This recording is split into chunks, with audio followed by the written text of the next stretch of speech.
Dear student, आज हम लोग न्यूमेरिकल लगाएंगे। ये आपका जो न्यूमेरिकल है ये दूसरे टाइप का आंकिक प्रश्न है। तो सबसे पहले जैसे ये दाब और आयतन के बीच में हम आपको एक आंकिक और बता चुके हैं। अब ये आंकिक प्रश्न जो है आपका दूसरा है, तो ये आंकिक दूसरे टाइप से लगेगा। जैसे यहाँ पर दिया है, अगर मान लेते हैं कोई गैस है ओ से ए में आया और ए से कहाँ चलाया, बी में चलाया, यहाँ पर बी है।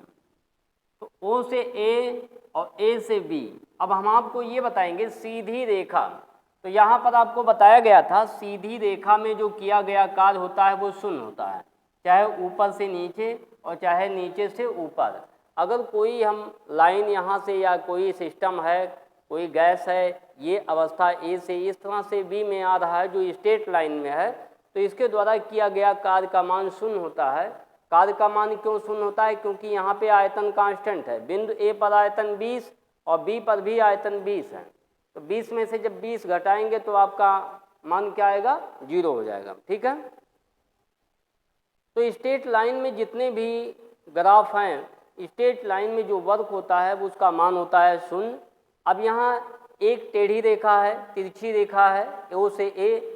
अब ओ से ए तक जाने में किया गया कार्य का मान कैसे ज्ञात करेंगे?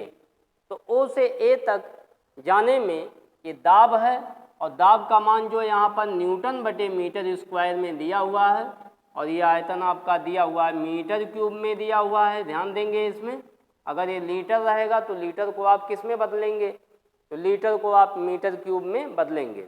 ओके, क्योंकि लंबाई गुणे चौड़ाई गुणे ऊंचाई, तो आयतन का मात्रक मीटर क्यूब होता है।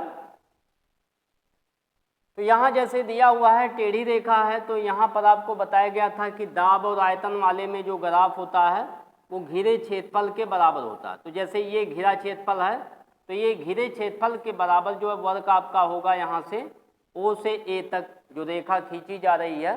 तो अगर हमसे पूछा जाए ओ से ए तक में कितना वर्ग हुआ, तो हम यहाँ पे क्या करेंगे, इसमें W बराबर P into delta B formula नहीं लगाएंगे, क्योंकि आयतन यहाँ पर दोनों बदल जा रहे हैं, दाब भी बदल जा रहा है और आयतन भी बदल रहा है। तो दाब और आयतन यानी दोनों में जब परिवर्तन होता है तो आप लगाएंगे क्षेत्रफल वाला नियम, लंबाई गुणे चौड़ाई। तो जैसे आप देखिए, अगर लंबाई में वृद्धि चौड़ाई में वृद्धि, तो दोनों में वृद्धि होती तो लंबाई गुणे चौड़ाई के गुणनफल को हम क्या कहते हैं? क्षेत्रफल। तो इसी तरह से आपका इसमें भी है, अगर एक साइड में केवल आयतन में वृद्धि होती है तब ये फार्मूला आप लगाएंगे। अब यहाँ जैसे दे रहा, दाब का भी मान धीरे धीरे बढ़ा, आयतन का भी मान धीरे धीरे बढ़ा, तो हम यहाँ पे क्या करेंगे, जो किया गया कार्य का फार्मूला है वो घिरे क्षेत्रफल के बराबर होता है। तो लिखेंगे यहाँ पर घिरे क्षेत्रफल।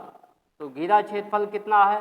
त्रिभुज बन रहा है ओ ए बी, पूरा क्षेत्रफल जो है आयतन वाली लाइन तक का जो पूरा एरिया है उतना एरिया आपको निकालना पड़ेगा।